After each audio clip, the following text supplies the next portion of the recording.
आज हम अपना सेशन 5 जो है स्टार्ट करते हैं। और लास्ट हमने डिस्कस किया था कि सेक्शन 4 किन किन व्यक्तियों पर एप्लीकेबल होगा। सेक्शन 4 में कहा गया on the income of every person. तो पर्सन की डेफिनेशन में किस किस को इंक्लूड किया, ये हमने लास्ट सेशन में डिस्कस किया। तो अब अगर हम सेक्शन 4 को कंक्लूड करें तो ये हमें क्लियर हो जाता है कि प्रत्येक व्यक्ति जो भी इनकम अर्न करेगा उस इनकम पर नेक्स्ट ईयर के अंदर, असेसमेंट ईयर के अंदर टैक्स पे करेगा। और वह जो टैक्स पे करेगा वह कैलकुलेट किया जाएगा according to the rates given in finance act. तो अभी हम वो देखेंगे कि फाइनेंस एक्ट में कहां पर आपको इनकम टैक्स रेट्स बताई जाती है। Where any central acts enacts, जैसा कि मैंने आपको बताया central act here means finance act. तो finance act enacts that income tax shall be charged for any assessment year at any rate or rates.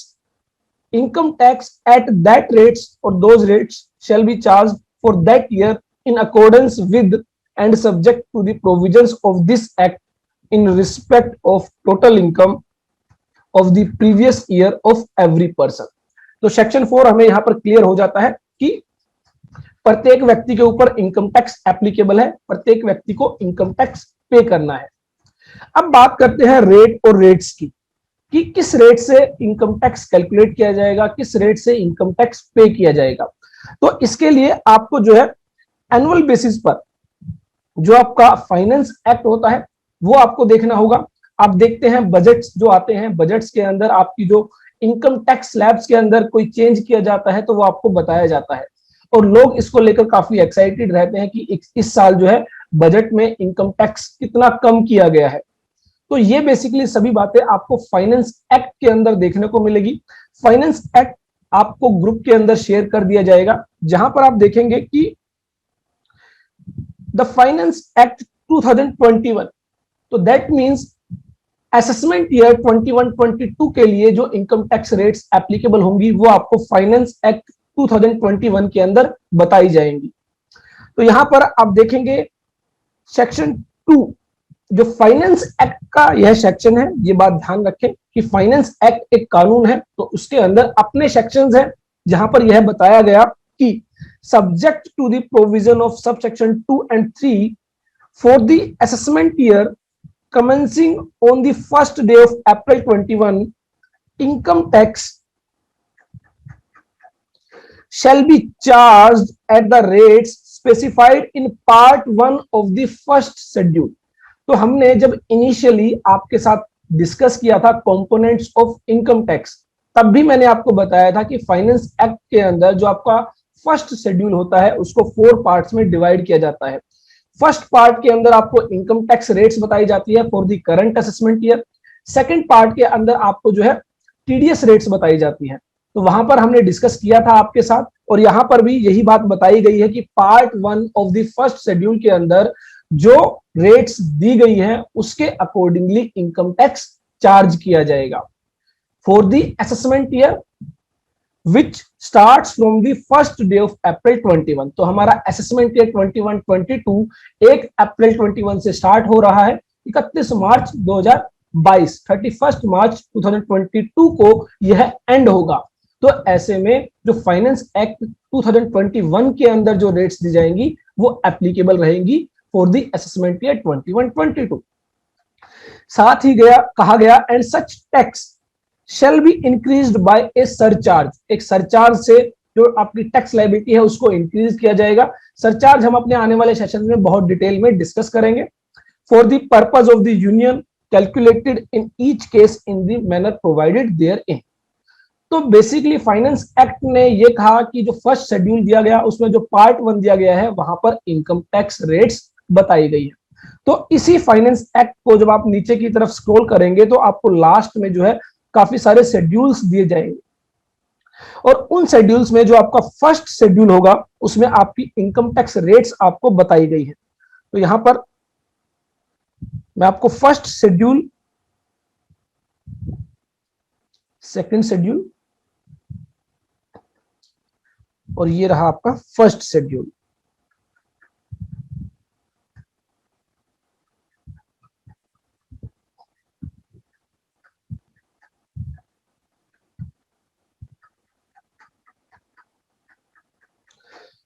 तो फर्स्ट शेड्यूल यहां पर आपको दिया गया है, जो कि सेक्शन 2 में जिसकी रेफरेंस दी गई थी। और पार्ट वन में कौन सी रेट्स आपको बताई जाएंगी? Income tax rates. पार्ट 2 में आपको टीडीएस रेट्स बताई जाएंगी। तो हम पहले बात कर रहे हैं पार्ट 1 की इनकम टैक्स रेट्स की। तो यहां पर कहा गया in the case of every individual, प्रत्येक इंडिविजुअल के केस में। तो पहली बात तो आपको ध्यान रखना है, सेक्शन 4 में कहा गया था एवरी पर्सन, और यहां पर पार्ट 1 में जो आप देख पा रहे हैं पहले बात की गई है इंडिविजुअल की। तो दैट मीन्स टैक्स रेट्स है वो प्रत्येक व्यक्तियों के लिए अलग अलग बताई गई है। मीन्स इंडिविजुअल के केस में अलग इनकम टैक्स रेट्स है, फर्म के केस में अलग इनकम टैक्स रेट्स हैं, कंपनीज के केस में अलग इनकम टैक्स रेट्स है। तो जिस व्यक्ति के लिए आप इनकम टैक्स लायबिलिटी कंप्यूट करना चाह रहे हैं, उसके लिए आपको देखना होगा उस व्यक्ति के लिए फाइनेंस एक्ट के अंदर कौन सी रेट्स बताई गई है।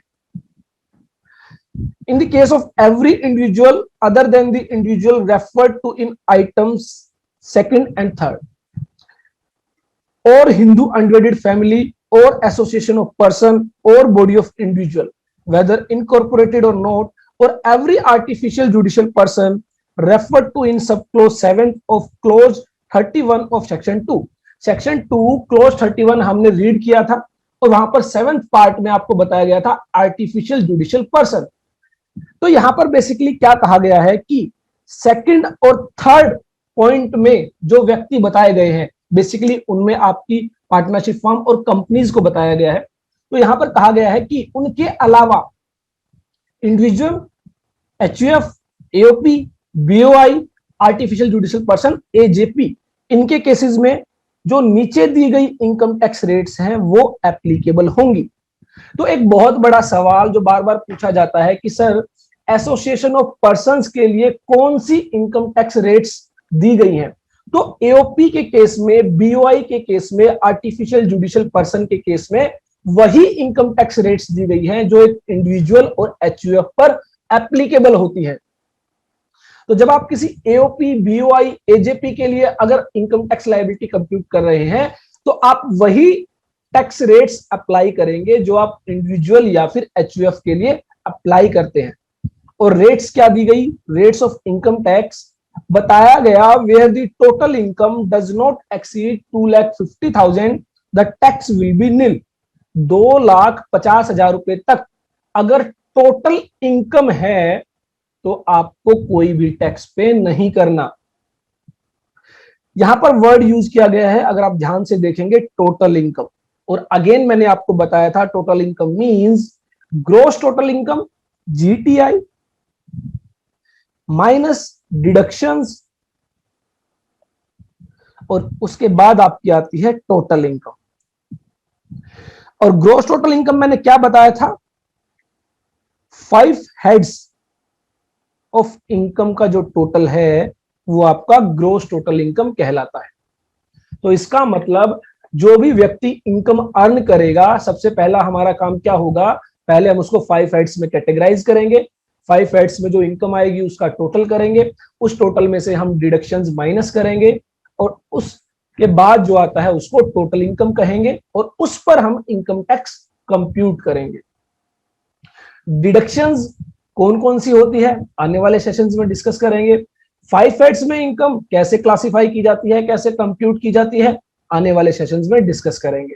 तो यहां पर आपको बेसिकली क्या समझना है कि इनकम टैक्स हमेशा कौन सी इनकम पर कंप्यूट किया जाता है? टोटल इनकम पर। तो अगर टोटल इनकम 2,50,000 रुपए तक है in case of individual, HUF, AOP, BOI, artificial judicial person, तो इन दैट केस जो टैक्स लायबिलिटी होगी वो होगी निल, कोई टैक्स पे नहीं करना है। उसके बाद अगर टोटल इनकम 2,50,000 रुपए से ज्यादा है और 5 लाख रुपए तक है, 2,50,000 रुपए से ज्यादा है और 5 लाख रुपए तक है, तो ऐसे में 2,50,000 रुपए से ज्यादा जितनी इनकम होगी उस पर 5% का टैक्स आपको पे करना है। तो मान लीजिए इनकम है 3,50,000, तो हम कैसे टैक्स लायबिलिटी निकालेंगे कि पहले 2,50,000 रुपए तक कोई भी टैक्स पे नहीं करना है, और नेक्स्ट 1 लाख रुपीज पर कितना टैक्स पे करना है? 5%, तो यहां पर हमारा 5,000 रुपए का टैक्स आ जाता है। हम डिटेल में डिस्कस करेंगे, विद एग्जांपल्स आपको बताएंगे कि कैसे इनकम टैक्स लायबिलिटी आप कंप्यूट करेंगे। यहां पर मेरा पर्पस आपको सिंपली ब्रीफ करना है कि इनकम टैक्स रेट्स कहां दी गई है और कैसे आप अप्लाई करेंगे।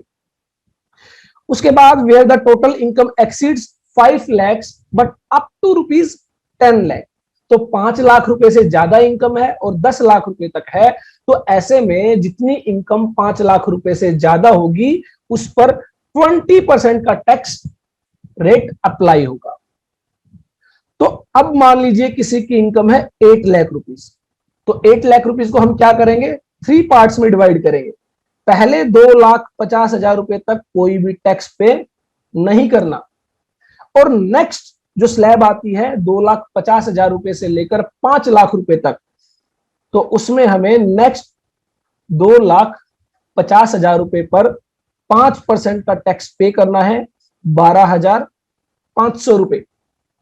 और अब 2,50,000 प्लस 2,50,000, 5 लाख रुपए तक इनकम पर हम टैक्स निकाल चुके हैं, और 5 लाख रुपए से ऊपर जो इनकम है जो कि है 3 लाख रुपए, उस पर हमारी टैक्स लायबिलिटी है 20% की, दैट मीन्स 60,000 रुपीज। तो यहां पर देखेंगे हमारी 8 लाख रुपए की इनकम पर कितना टैक्स आ गया, 72,500 रुपए, 72,500। तो यहां पर आप देखेंगे लिखा गया है 12,500 प्लस, तो ये 12,500 कौन से हैं, जो 2.5 लाख से 2,50,000 से लेकर 5 लाख रुपए तक की इनकम पर जो 5% का टैक्स है वो आपका 12,500 रुपए बनता है। तो इसलिए यहां पर लिखा गया 12,500 प्लस 5 लाख रुपए से जो इनकम ऊपर है उस पर 20%। और अगर इनकम 10 लाख रुपए से ज्यादा है, तो जो भी इनकम 10 लाख रुपए से ज्यादा है उस पर 30% का टैक्स आप अप्लाई करेंगे। तो एग्जाम्पल के लिए मान लीजिए 12 लाख रुपीस की यहां पर इनकम है, तो आप इसको कैसे करेंगे, पहले 2,50,000 रुपए तक कोई भी टैक्स नहीं है, नेक्स्ट 2,50,000 रुपए पर 2,50,000 से 5 लाख रुपए तक कितना टैक्स है, 5%, 12,500 रुपए। और उसके बाद 5 लाख रुपए से लेकर 10 लाख रुपए तक, that means next 5 lakh rupees पर आपको टैक्स पे करना है 1 लाख, 20%। और अब 10 लाख रुपए से जो ऊपर इनकम है वो है 2 लाख रुपए, उस पर आपको टैक्स पे करना है 30%, 60,000 रुपीज। तो आपकी इनकम का टोटल हो जाता है यहां पर 12 लाख रुपए, और आपका टैक्स हो जाता है 1,72,500 रुपए। तो इसलिए आप देखेंगे कि यहां तक की इनकम पर जो टैक्स है वो 1,12,500 रुपए है। तो थर्ड स्लैब में आपको दिया गया है अगर इनकम 10 लाख से ज्यादा है तो 1,12,500 plus 30% on the income exceeds ₹10 lakh. Detail में डिस्कस करेंगे विद एग्जांपल्स, काफी सारे एग्जांपल हम डिस्कस करेंगे कैसे आप टैक्स लायबिलिटी कंप्यूट करेंगे। मेरा बेसिकली यहां पर आपको यह बताना था कि फाइनेंस एक्ट 2021 में फर्स्ट शेड्यूल के फर्स्ट पार्ट के अंदर आपको बताई गई है कि इनकम टैक्स रेट्स क्या है। तो सेक्शन 4 जो हम डिस्कस कर रहे थे, सेक्शन 4 में जो हमें टैक्स रेट्स दी गई हैं वो हमें कहां से मिल जाती है, फाइनेंस एक्ट 2021 से। एनुअल बेसिस पर ये रेट्स चेंज होती है, तो आपको जो है जिस भी असेसमेंट ईयर के लिए इनकम टैक्स लायबिलिटी कंप्यूट करनी है उसका जो रेलिवेंट फाइनेंस एक्ट है उससे आप जो है वो इनकम टैक्स रेट्स रेफर करेंगे। तो यहां पर सेक्शन 4 जो है हमें अच्छी तरह समझ में आ जाता है कि किस तरह हमें अपनी टैक्स लायबिलिटी कंप्यूट करनी है। उसके बाद हमने एक कॉन्सेप्ट डिस्कस किया था प्रीवियस ईयर और असेसमेंट ईयर, जिसमें हमने देखा था कि प्रीवियस ईयर में हम जो इनकम अर्न करेंगे, प्रीवियस ईयर में हम जो इनकम अर्न करेंगे उस पर हम नेक्स्ट ईयर असेसमेंट ईयर में टैक्स पे करेंगे। लेकिन एक बात बताइए, अगर गवर्नमेंट को यह पता चल जाए कि जिस व्यक्ति से टैक्स कैलकुलेट कर, जिस व्यक्ति से टैक्स रिसीव करना है, कलेक्ट करना है, वो व्यक्ति नेक्स्ट ईयर तक इंडिया छोड़कर जा सकता है, और ऐसे में अगर वो इंडिया छोड़कर चला गया तो उससे टैक्स रिकवर करना मुश्किल हो जाएगा। तो गवर्नमेंट को क्या करना चाहिए, तो गवर्नमेंट को क्या करना चाहिए, जिस साल की इनकम है उसी साल में उससे टैक्स ले लेना चाहिए। अगर मुझे ये पता चल जाए कि मुझे जिस व्यक्ति से पैसे वसूलने हैं, पैसा वसूल करना है, वो व्यक्ति भागने वाला है, तो मैं क्या करूंगा, इमीडिएटली उससे टैक्स रिकवर करूंगा, जो मेरी मनी है वो रिकवर करूंगा। तो गवर्नमेंट ने भी ऐसा ही किया कुछ स्पेशल केसेस में, जहां पर गवर्नमेंट को लगा कि प्रीवियस ईयर का टैक्स अगर असेसमेंट ईयर में वसूला जाएगा तो हो सकता है कि इस व्यक्ति से वो टैक्स वसूला ही ना जाए। तो कुछ स्पेशल केसेस में गवर्नमेंट ने कहा कि हम प्रीवियस ईयर में ही टैक्स वसूल करेंगे। Special cases where income of a previous year is assessed in the previous year itself, कि प्रीवियस ईयर के अंदर ही जो इनकम है वो असेस की जाती है, कंप्यूट की जाती है, और प्रीवियस ईयर में ही उस पर टैक्स चार्ज किया जाता है। तो इसके लिए जो आपके स्पेशल केसेस हैं, उनमें सबसे पहला स्पेशल केस है सेक्शन 172 में जो बताया गया है कि shipping business of A non resident. Non resident कौन होता है, इसको हम डिटेल में स्टडी करेंगे अपने आने वाले सेशंस में। बेसिकली कोई भी व्यक्ति कितने समय इंडिया में रहा, उसके बेसिस पर उसको रेजिडेंट या फिर नॉन रेजिडेंट, इन दो कैटेगरीज में रखा जाता है, जिसको हम अपने आने वाले सेशंस में बहुत ही ज्यादा डिटेल में डिस्कस करेंगे। अभी आपको यह समझना है कि नॉन रेजिडेंट मींस एक वो व्यक्ति जो इंडिया में नहीं रहता है, जो इंडिया में बहुत कम समय के लिए रहता है। तो उसका एक शिपिंग बिजनेस है, वो क्या करता है, एक शिप चलाता है। तो ऐसे में आपको पता है कि नॉन रेजिडेंट है, ऑलरेडी इंडिया में कम रहता है, शिपिंग का बिजनेस है। तो ऐसे में अगर वो जो इनकम अर्न करेगा, और अगर मान लीजिए वो शिप के जरिए दूसरी कंट्री में चला जाता है, तो क्या उससे टैक्स रिकवर करना आसान होगा? Answer is no. तो यहां पर कहा गया कि कोई नॉन रेजिडेंट अगर किसी शिप को, किसी जहाज को रन कर रहा है और उसमें इनकम अर्न कर रहा है, तो in that situation previous year के अंदर ही उसकी इनकम कंप्यूट की जाएगी और उसी ईयर के अंदर उससे टैक्स वसूला जाएगा। Where a ship belonging to और chartered by a non resident, क्योंकि रेजिडेंट अगर होगा तो रेजिडेंट मींस जो इंडिया में बहुत ज्यादा समय बिताता है। जब वो इंडिया में बहुत ज्यादा समय बिताता है तो उससे रिकवरी करना आसान है, उसको पकड़ना आसान है। लेकिन नॉन रेजिडेंट जो बहुत कम समय के लिए इंडिया आता है, तो ऐसे में उसको पकड़ना, उससे टैक्स रिकवर करना मुश्किल है। तो कोई शिप जो एक नॉन रेजिडेंट के द्वारा, जो नॉन रेजिडेंट से बिलोंग करता है, कैरीज पैसेंजर, जिसके अंदर वो या तो पैसेंजर कैरी करता है, लाइव स्टॉक एनिमल्स वगैरह को कैरी करता है, या मेल और गुड्स, जो गुड्स है, जो सामान है, उसको कैरी करता है, at a port in India, the ship is allowed to leave the port only when the tax has been paid। तो उसको पोर्ट से, जो आपके पोर्ट्स होते हैं जहां से वो जो शिप्स हैं वो दूसरी कंट्रीज के लिए रन करते हैं, जो बंदरगाह होती हैं आपकी, तो उसको पोर्ट से अलाउ तब किया जाएगा शिप जाने के लिए जब वो अपनी इनकम टैक्स लायबिलिटी पे कर देगा। और satisfactory arrangements have been made for payment thereof 7.5% of the freight paid or payable to the owner or the charter or to any person on his behalf, whether in India or outside India, on account of such carriage is deemed to be his income। तो ऐसे में जो भी उसका freight होगा, जो वो passenger से चार्ज करेगा या गुड्स के रिगार्डिंग चार्ज करेगा, उसका 7.5% क्या मान ली जाएगी, इनकम मान ली जाएगी इन इंडिया, और which will be charged to tax in the same year in which it is earned। तो बेसिकली वो स्पेशल केस है, नॉन रेजिडेंट है, इंडिया छोड़ के जा रहा है शिप में, तो ऐसे में उससे रिकवरी करना मुश्किल है। तो यहां पर कहा गया कि उसको पोर्ट से जाने की अनुमति तभी दी जाएगी जब वो अपना इनकम टैक्स पे कर देगा। तो यहां पर आपका असेसमेंट ईयर का कॉन्सेप्ट अप्लाई नहीं होगा, प्रीवियस ईयर के अंदर ही आपकी टैक्स लायबिलिटी कंप्यूट की जाएगी और प्रीवियस ईयर के अंदर ही आपकी टैक्स लायबिलिटी डिस्चार्ज की जाएगी।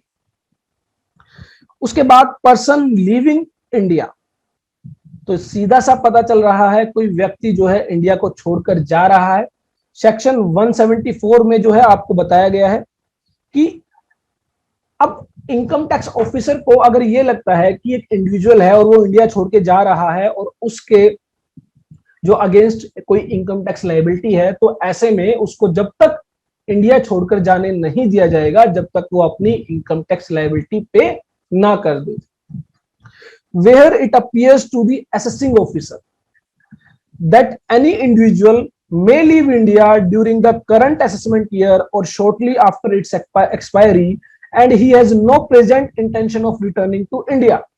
तो ऑफिसर को लग रहा है कि इंडिया छोड़कर जा रहा है और इसकी इंटेंशन वापस आने की नहीं है। The total income of such individual for the period from the expiry of respective previous year up to the probable dates of his departure from India is chargeable to tax in that assessment year।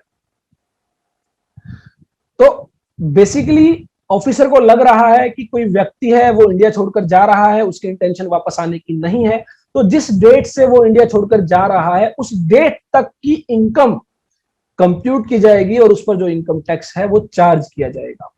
तो example है, यहां पर mister x है जो India छोड़कर USA जा रहे हैं 10 जून 2020 को, and it appears to the assessing officer that he has no intention to return.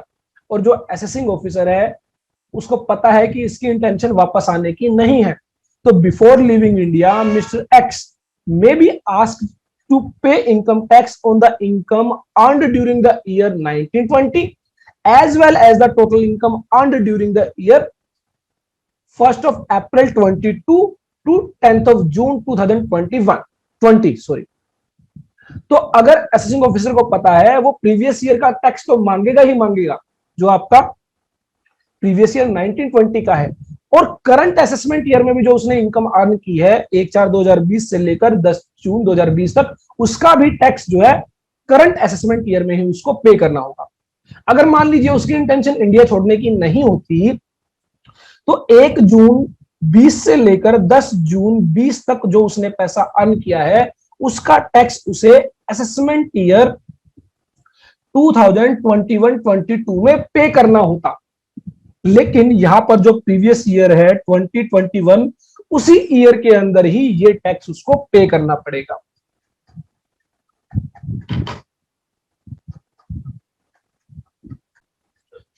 यहां पर एक सवाल हो सकता है कि सर असेसिंग ऑफिसर कौन होता है? तो बेसिकली इनकम टैक्स ऑफिसर होता है जो कुछ स्पेशल केसेस में जब लगता है कि आपने कोई इनकम छुपाई है, इनकम एस्केप की है, तो ऐसे में वो आपकी इनकम टैक्स लायबिलिटी जो है वो कंप्यूट करता है, आपकी इनकम कंप्यूट करता है, उस पर टैक्स लायबिलिटी कंप्यूट करता है।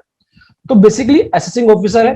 तो आज की डेट में आपको बहुत कम देखने को मिलेगा। पहले जो आप देखते थे कि इनकम टैक्स स्क्रूटनी केसेस कहा जाता था, that means income tax officers क्या करते थे, रैंडमली किसी भी व्यक्ति की इनकम कंप्यूट करते थे कि उसने जो रिटर्न में इनकम फाइल की है, जो इनकम टैक्स रिटर्न के अंदर उसने जो इनकम फाइल की है, क्या उसने सही फाइल की है या फिर उसने कोई इनकम छुपाई है।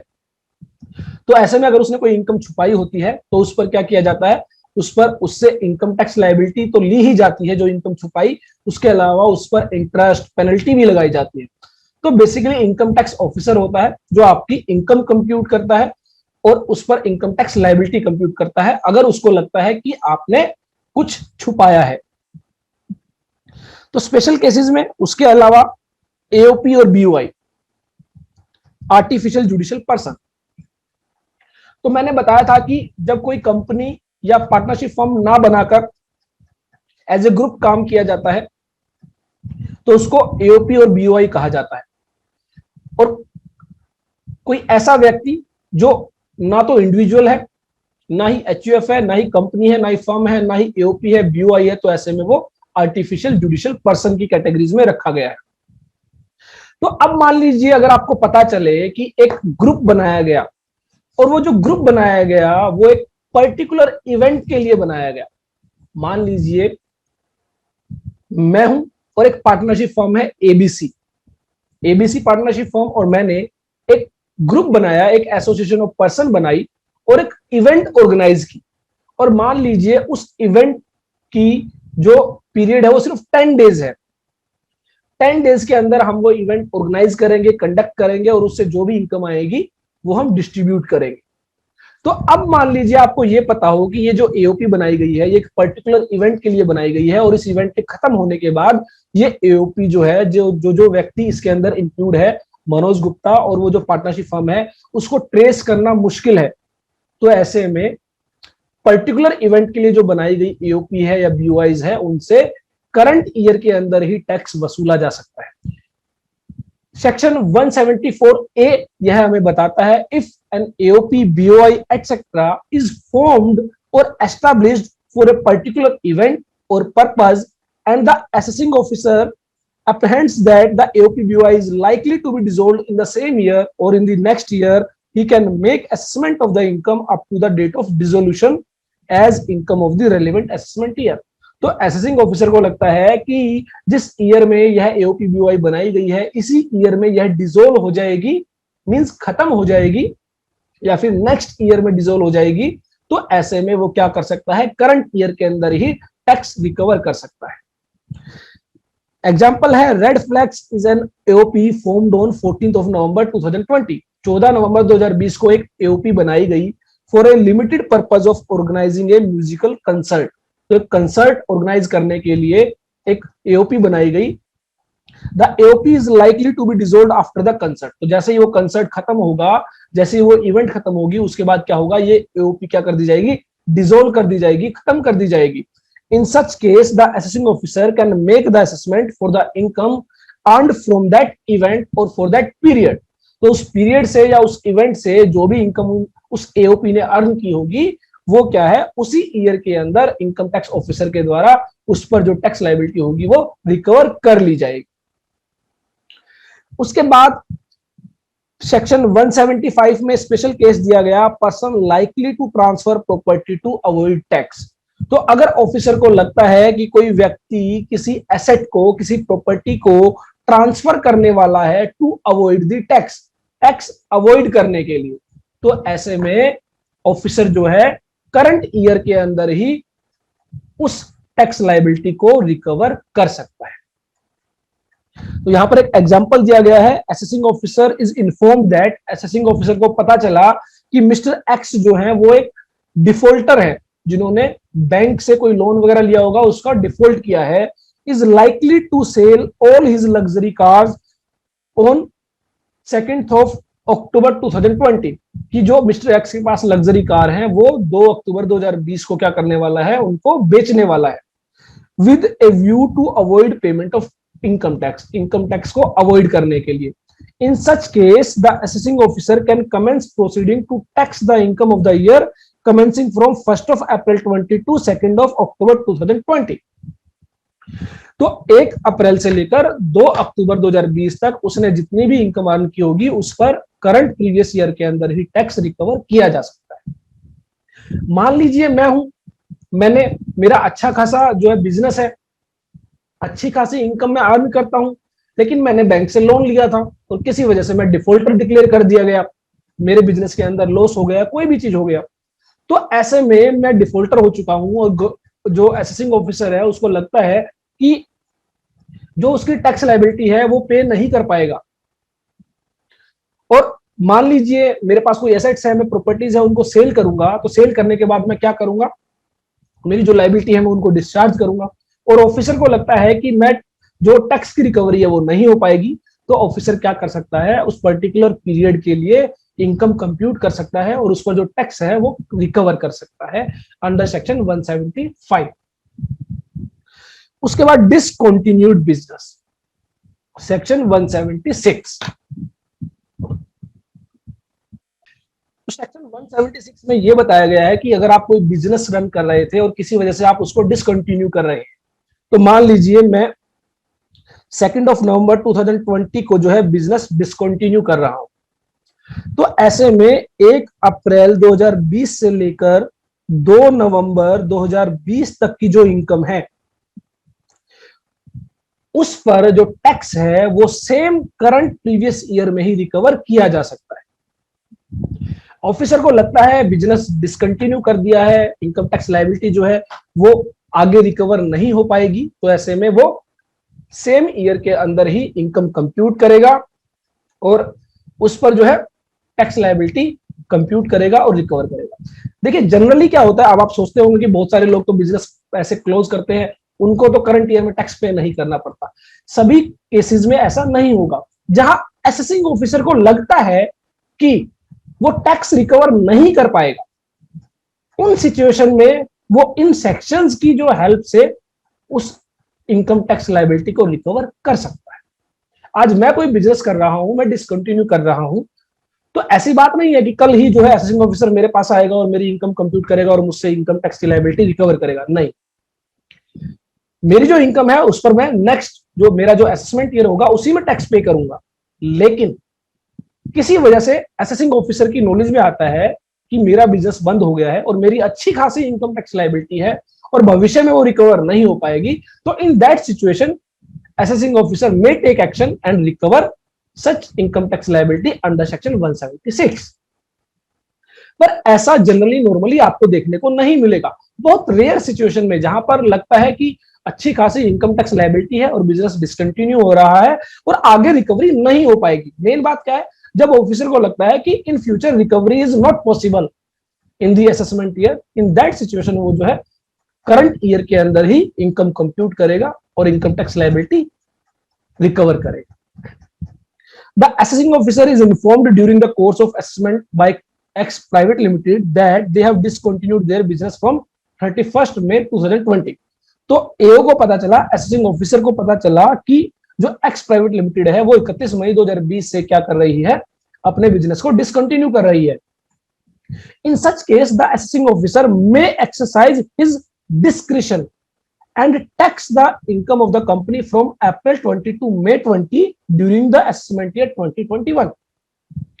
तो यहां पर असेसिंग ऑफिसर को पावर दी गई है, उसकी डिस्क्रिशन, उसकी इच्छा है, उसकी मर्जी है, उसको लगता है कि टैक्स रिकवरी फ्यूचर में रिकवर नहीं हो पाएगी, तो वो आपकी इनकम कंप्यूट करेगा करंट ईयर के अंदर ही और इनकम टैक्स रिकवर करेगा। 100% केसेस में कंपल्सरी या मैंडेटरी ऐसा नहीं होगा। It may be noted that the income of previous year 1920 will also be taxed in assessment year 2021. However, as the AO assessing officer has discretion under section 176, he could alternatively wait till the completion of the assessment year। तो उसकी discretion है, उसकी मर्जी है, वो wait कर भी सकता है और उसको लगता है कि रिकवर नहीं होगा तो वो टैक्स रिकवर कर सकता है। And tax the income of the period commencing from April 20 to 31st May in the assessment year 21-22। तो यहां पर आपको समझना है कि प्रीवियस ईयर 1920 और प्रीवियस ईयर 21-22, अगर हम जो बेसिक कॉन्सेप्ट है उसके अकॉर्डिंग चले तो यहां पर असेसमेंट ईयर होगा 2021 और 21-22। लेकिन 31 मई 2020 को अगर एओ को पता चल जाता है कि बिजनेस डिसकंटिन्यू हो रहा है, तो 19-20 का टैक्स तो वो 20-21 में वसूल कर ही रहा है, 20-21 प्रीवियस ईयर का टैक्स भी असेसमेंट ईयर 20-21 में ही रिकवर करेगा। हाँ, अगर उसको लगता है कि टैक्स रिकवरी जो है फ्यूचर में पॉसिबल है, कोई दिक्कत नहीं है, तो वो असेसमेंट ईयर 2022 में भी जो है टैक्स लायबिलिटी रिकवर कर सकता है for the previous year 2021।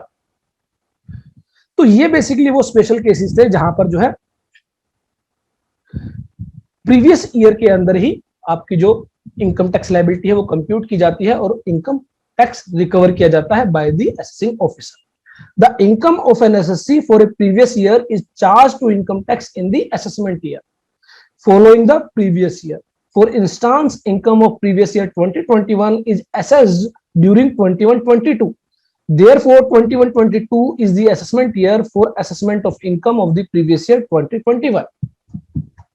However, in few cases, this rule doesn't apply. कुछ cases में यह rule apply नहीं होता है and the income is taxed in the previous year in which it is earned. जिस साल में कमाई उसी साल में टैक्स देना होगा। तो ये वो जो एक्सेप्शन थे जो हमने आपके साथ डिस्कस किए।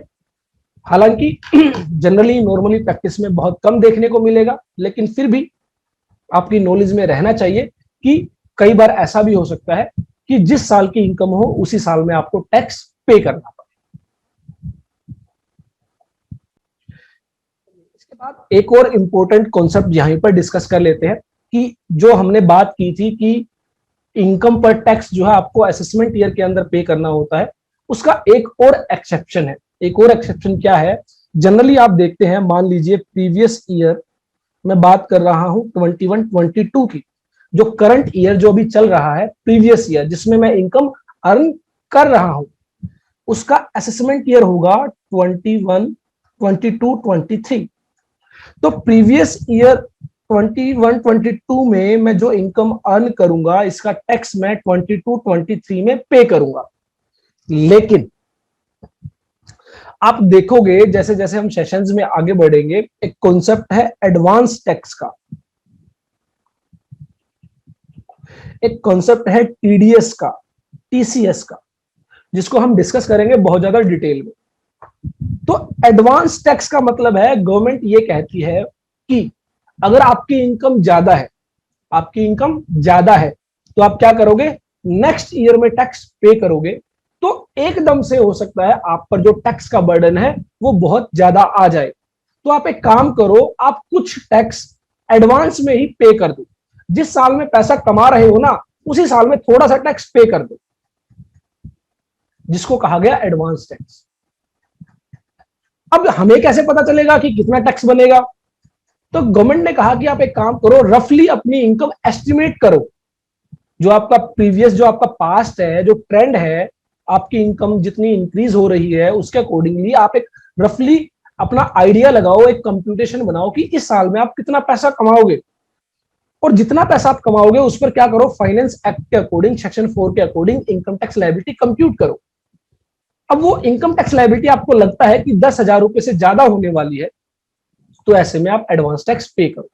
अगर वो टैक्स लायबिलिटी 10,000 रुपए से कम है, तो आप असेसमेंट ईयर के अंदर टैक्स पे कर दो। तो जब आप पर एडवांस टैक्स की लायबिलिटी होती है, तो आप क्या करते हैं, एडवांस टैक्स पे करते हैं। सिमिलर वे में काफी सारे केसेस में आपका जो है टैक्स डिडक्ट होता है। मान लीजिए मैं एक प्रोफेशनल हूं, चार्टर्ड अकाउंटेंट हूं, मेरा ऑफिस है, मैं सर्विसेज देता हूं। तो मैंने किसी व्यक्ति को सर्विस दी और उससे मुझे 1 लाख रुपए की फीस रिसीव हुई। तो करंट ईयर में मैंने वो फीस रिसीव की, तो मेरी वो इनकम है करंट ईयर की। 1 लाख रुपए मेरी इनकम है करंट ईयर की, इस पर मैं टैक्स कब पे करूंगा, नेक्स्ट ईयर में। लेकिन जिसको मैंने सर्विस दी, मान लीजिए वो XYZ प्राइवेट लिमिटेड है, तो XYZ प्राइवेट लिमिटेड ने क्या किया, सेक्शन 194J प्रोफेशनल फीस पर 10% का टीडीएस जो टैक्स है वो डिडक्ट कर लिया, और मुझे पेमेंट की 90,000 की, मुझे 90,000 रुपए की पेमेंट की और 10,000 रुपए का टैक्स डिडक्ट किया, गवर्नमेंट को पे कर दिया। ये सभी बातें हम टीडीएस सेशन में बहुत डिटेल में डिस्कस करेंगे। फिलहाल के लिए आपको बस इतना समझना है कि मेरे नाम का जो है टैक्स डिडक्ट कर लिया XYZ प्राइवेट लिमिटेड ने और गवर्नमेंट को पे कर दिया। तो ऐसे में वो भी क्या है, वो भी मेरा जो है एक इनकम टैक्स है जो करंट ईयर में ही गवर्नमेंट के पास चला गया है। तो जब टीडीएस और टीसीएस की फॉर्म्स में आपका जो इनकम टैक्स गवर्नमेंट के पास चला जाता है, वो भी आपका करंट ईयर के अंदर ही हो जाता है। तो इसका मतलब जो स्पेशल केसेस थे, उसके अलावा जो एडवांस टैक्स है और जो टीडीएस टीसीएस है, वो भी क्या है, एक्सेप्शन है जनरल रूल का। जनरल रूल क्या है कि आप करंट ईयर में टैक्स वो इनकम अर्न करेंगे और नेक्स्ट ईयर में टैक्स पे करेंगे। लेकिन इसके एक्सेप्शन है, कुछ स्पेशल एक्सेप्शन है, और कुछ जो आपके एडवांस टैक्स और टीडीएस टीसीएस की फॉर्म में। तो यहां पर आप देखेंगे सेक्शन 4 में आपको सब सेक्शन 2 के अंदर बताया भी गया है कि in respect of income chargeable under subsection 1, subsection 1 में जो आपकी टैक्स लायबिलिटी बनती है, income tax shall be deducted at the source or paid in advance whether it is so deductible or payable under any provision of this act। तो यहां पर basically कहा गया है कि सेक्शन 1 के अकॉर्डिंग अगर आपकी 100 रुपए की इनकम टैक्स लायबिलिटी बनती है और आपका मान लीजिए 25 रुपए का एडवांस टैक्स डिपॉजिट है और मान लीजिए 20 रुपए का आपका टीडीएस डिडक्ट हुआ है, तो ऐसे में आपकी नेट लायबिलिटी होगी 100 माइनस 20 माइनस 25, 55 रुपीज।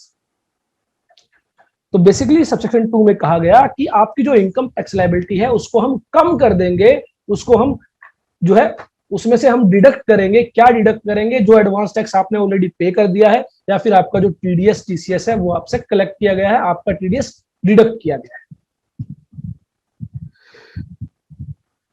तो आई होप आपको अच्छे से समझ में आया होगा कि इनकम टैक्स लायबिलिटी जब हम कंप्यूट करेंगे, हम देखेंगे कंप्यूटेशन जब हम बनाएंगे कि उसमें से टीडीएस और एडवांस टैक्स लेस किया जाता है, उसके बाद आपकी नेट टैक्स लायबिलिटी आती है। उसके बाद एक छोटे से एग्जांपल के साथ हम इस सेक्शन को कंप्लीट करेंगे। सेक्शन 4 हमारा जो है आज कंप्लीट हो जाता है। एग्जांपल है, मान लीजिए मिस्टर एक्स और यहां पर ईयर्स है 2019-20, 2021, 2021 और 2021-22। मिस्टर एक्स की जो सैलरी थी वो सैलरी थी यहां पर मान लीजिए 7 लाख रुपीस, यहां पर थी 8 लाख रुपीस और यहां पर थी 9 लाख रुपीस। तो मिस्टर एक्स ने क्या किया होगा, जो प्रीवियस ईयर है असेसमेंट ईयर के अंदर उनका टैक्स पे कर दिया होगा। मींस 1920 का टैक्स जो है उन्होंने 2021 में पे कर दिया होगा और 2021 का 21-22 में पे कर दिया होगा और 21-22 का 22-23 में पे कर दिया होगा। अब हुआ क्या, मिस्टर एक्स की जो सैलरी है उसको इंक्रीज कर दिया गया, यहां पर उनकी सैलरी थी 75,000 पर मंथ और यहां पर उनकी सैलरी जो है इंक्रीज कर दी गई और कहा कि ये जो इंक्रीमेंट है ये उनको 1920 से रिसीव होगा।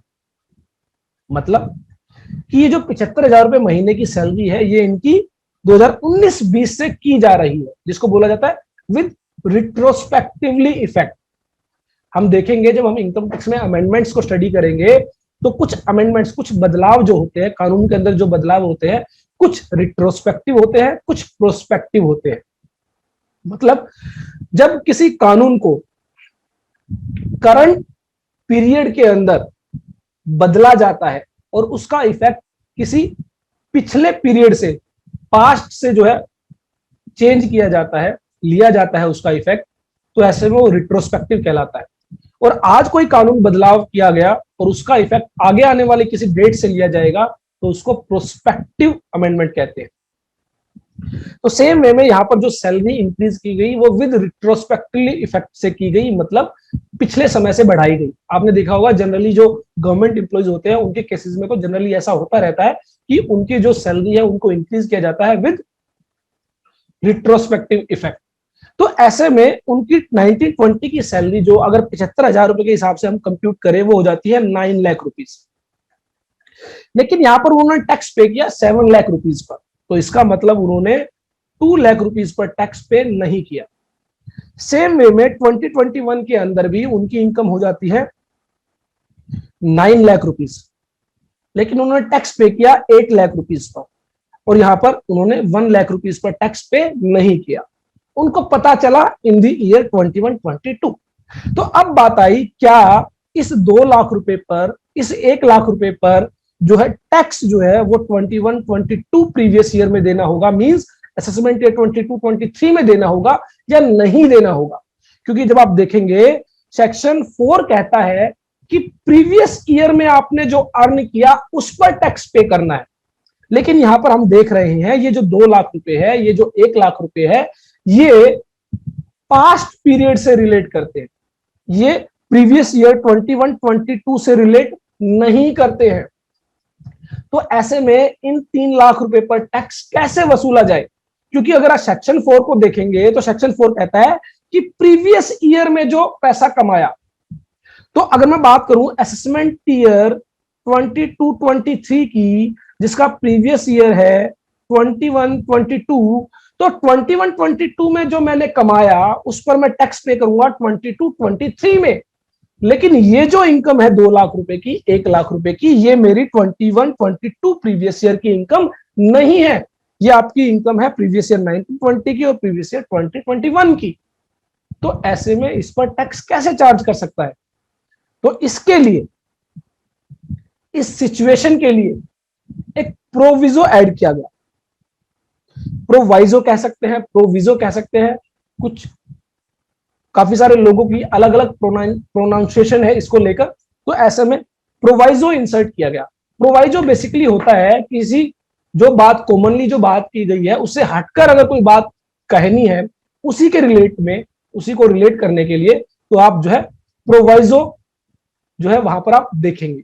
और हमेशा ये प्रोवाइडेड दैट के साथ शुरू होता है। प्रोवाइडेड वर्ड हमेशा पहले यूज किया जाता है, provided that where by virtue of any provision of this act income tax is to be charged in respect of the income of a period other than the previous year, income tax shall be charged accordingly।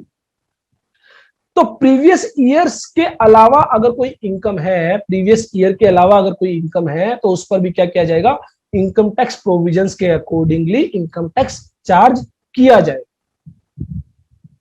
तो ये आपको ध्यान रखना है कि मान लीजिए कोई ऐसी इनकम थी जो उस साल आपने उस पर टैक्स पे नहीं किया था और करंट प्रीवियस ईयर में उस इनकम पर आप टैक्स पे कर रहे हैं, तो वो भी जो है उस पर भी जो है इनकम टैक्स के अकॉर्डिंग टैक्स चार्ज किया जाए।